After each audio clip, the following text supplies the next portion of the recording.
What's up, guys and gals? It's Relentless here, and I hope you all are just having a fantastically awesome day. In today's video installment, we're going to be taking a look at Diablo 4. Now, if you're anything like me, thus the thumbnail suggests, I came from a background of mainly playing the Division when it first came out, and then transitioned to Division 2 when that installment came out. And then I kind of got, burnt out on it and needed to change up in something new and refreshing. Just mainly because the way the devs treated the game, and it was this non-stop constant roller coaster of letdowns, and so that's why I kind of transitioned to other games. And I've been searching for other games to play that's kind of, I guess, reminiscent of Division 2 in certain aspects. And then the friends of mine, shout out to Boss Maniac and also Soul Killer, they wanted me to try out Diablo 4. Now, I have never played a dungeon crawler Diablo type game ever before. So this is going to be something new. I was kind of skeptical at first, mainly because I was unsure if I would actually like it, just because I had never, experienced or even played, or more or less even watched the videos on this type of game. So I hopped into it.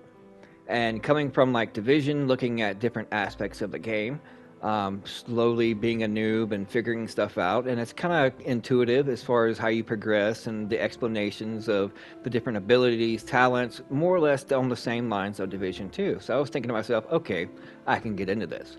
So that's what we're going to go to today and talk about, more or less, if those that came from Division 2 are still playing Division 2, if this would be a game that they would typically, more or less like or try to get into. So let's dive right in.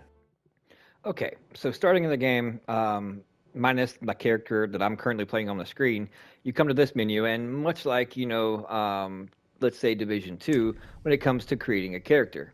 Now, starting out in like games such as Division, you don't start out picking more or less an archetype that you are necessarily going to be, like the specializations that you can choose later on in the game once you unlock them.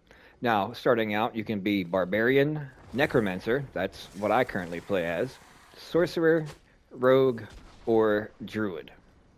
Now, once you decide more or less what you want to be, then therefore you can pick and then start from there. Different aspects of, like the Rogue is more or less quick attacks. Each one has its different flavor, more or less, hardcore, in-your-face type, from afar, mix and match.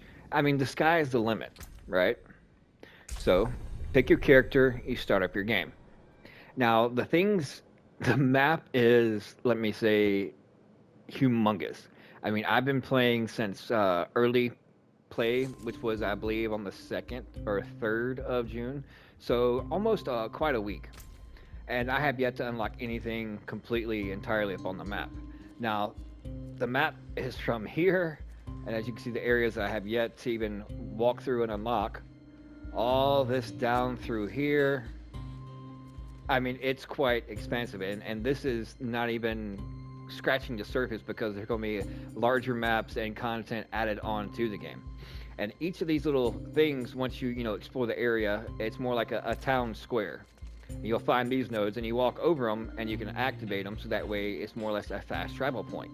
Now, inside these towns, you'll have things like your stash that you can save things, blacksmith, and it clearly says on the screen, what it's for. You can craft armor, weapons, repair equipment, salvage materials.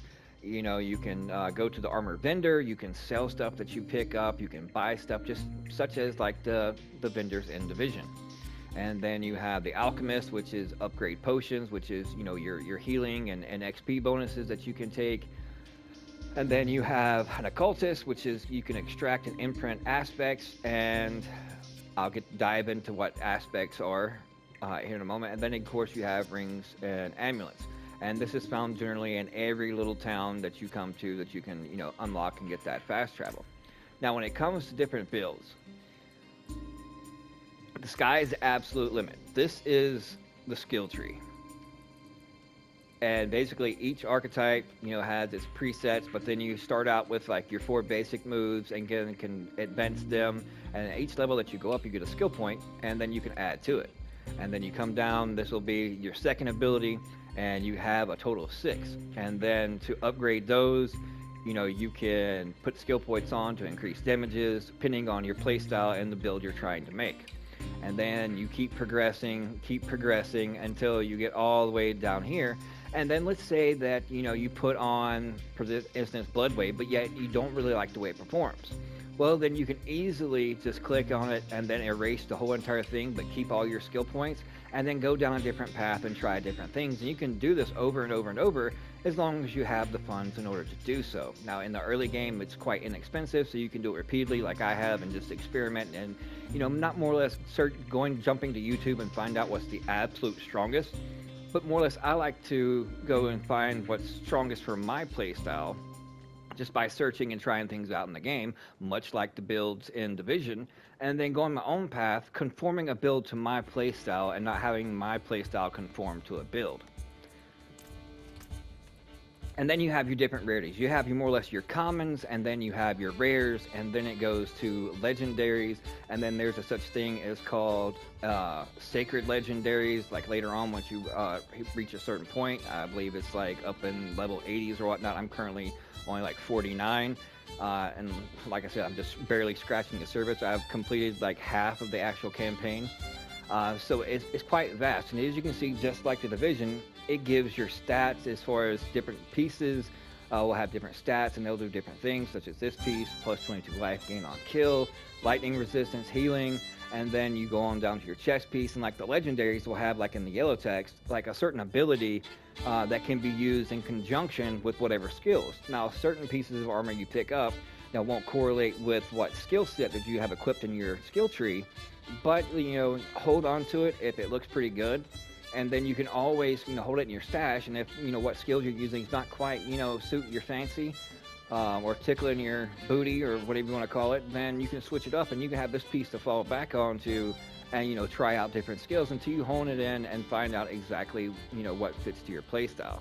And that goes for each individual piece of equipment. Then there's weapons, and then there of course jewelries that have those same stats. So just like the Division, say farming the open world, or such as like the Dark Zone, then you find pieces. Some pieces will have better rolls on them than others, but yet you use the ones that you can find early and then hope to come across better ones later on. Or you can go to places like the occultist or blacksmith or whatnot and upgrade those type stats on your pieces, or you can re-roll them to something else, just as Division. So if you like theory crafting, making builds, trying out new things, then this is definitely right up the alley with the Division. It's just one is more or less set in the present to apocalyptic future, and this one is more like, I would say, like medieval Dungeons and Dragons type kind of aspect of it. But when it comes to like builds and theory crafting and going out slaying, using skills for kills, and that aspect of it, it's very reminiscent. And those that have come from a Division background that love Division would also fall in love with Diablo, much like I have, and it's quite fascinating, and I'm amazed. Now, when it comes to like little side missions and side quests, you have tons of those throughout the whole entire thing. As you can see, there's individual areas. For this area that I'm currently in, Sco's Glen, there's 8 waypoints, which is those little towns I'm in. There's 3 strongholds, 47 side quests, and areas discovered. See, I've only discovered 48 out of 70. And then you have your side dungeons, which is 25, and then you have what they call Altars of Lilith. Now, the Altars of Lilith, as you can see on the screen, such as here, are throughout the world, and you stumble across them, or you can find maps like I have, more or less, if you're struggling to, find certain ones, and they'll give you individual upgrades for, like, some will be like +2 on all your stats, and, some will be more, specific to a stat, but as you find these in the open world, they'll actually make your character stronger without having to really do anything, but more or less wandering around trying to find them. And that's just one area. Now, another area, as you can see, 6 waypoints, 3 strongholds, 44 side quests, 54 areas discovered, 23 dungeons, and then another 31. Move to another area, and as you can see, more waypoints, more strongholds, side quests, areas discovered, side dungeons, altars of Lilith, and this, like I said, is just scratching the surface. I mean, yes, you can speed run it, but I mean, if you just want, the pure aspect of, being able to game with your friends, take it at your own pace. This is definitely right up your alley. Do all the theory crafting you want. The cutscenes in it, I got 2 videos off on the channel as far as fighting some bosses and some cutscenes from those. I mean, the graphics are just awesome. The story is very it draws you in, and I mean, you'll get immersed in this world. And like I said, this is just scratching the surface, because once you reach level 50, you'll start getting these unlocked. Big strongholds, which is legendary drops, sacred drops, and then there's ancestry legendaries. And then once you reach a level 100, I believe, and I could be wrong on this aspect as far as, because I haven't got there yet, but I do know that there's yet another skill tree above what skill tree you currently have that will further increase your abilities damage, so that way you keep scaling and onward you go. And there's tons of DLCs coming up. Season 1 just has started, and those that not more or less are only into PvE, but those that like the PvP, have no fret, my pet. There's actually PvP areas inside this world of Diablo 4 as well. And let's say, well, no, this sounds too easy, for me, just, hacking and slashing hordes. And believe me, there's zombies, vampires, bears, ghosts, demons. I mean, the sky snakes, talking snakes. I mean, there's tons of, mythical creatures in this game. So it's never going to be a lack of different archetype enemies that you're going to be facing and fighting, alongside just the bigger bosses that you'll go in these dungeons, and of course progressing through the storyline. But back to that skill tree, that's just hitting to level 100, and there's probably like different paths and over 100 or so things to choose from and go for as you work your way through it, and really hone in what build you want to use. Now, some builds, just like Division, work well out for early game, but not so well in the late game, and you find that niche middle ground like I have, since I'm level 50, to where I'm not necessarily just powering through everything at a fast pace, but I'm getting through it with ease, even if I'm solo or playing with a friend, such as like Boss Maniac or Soul Killer or whatnot. But generally, it's a lot of fun. And let's say you don't want to go walking around all these places. Well, once you get to a certain part of the story, you get a horse. And then you can, it's a lot faster to travel to these places, especially if you go into areas like this, where there really is no, spawn points out here that are closed. So instead of having to, ride all the way up here and having to walk it, nah, just hop on a horse and then ride there. And you can easily just dismount as well. You store stuff, you go craft, theory craft. It's a lot of fun. So those that are out there playing Division 2 still and looking for something along those same lines, but looking through a different set of lenses, as far as same aspect builds, theory crafting, progression, and something that you can just immerse yourself in, as far as the story and the details and everything that falls along with it, then you should have no problem picking this game up, hopping right in, and absolutely enjoying yourself. And yes, there actually are emotes in the game too, so don't worry. Hello. I was told that you could pet this dog. Greetings. And I'm trying, but apparently he don't like me. But yeah, there's actually emotes in the game to where you can taunt, you can say follow, hello. There's party chat. It is cross-platform, so you don't have to worry there, which is Division 2 is not.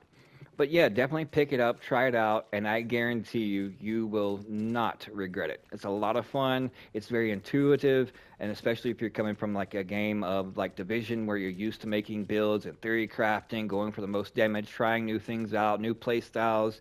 And just let me hop into like outside the city, and I'll actually show you, like, you have your basic skills, you have your medium set effects, and then you actually have what they call ultimates.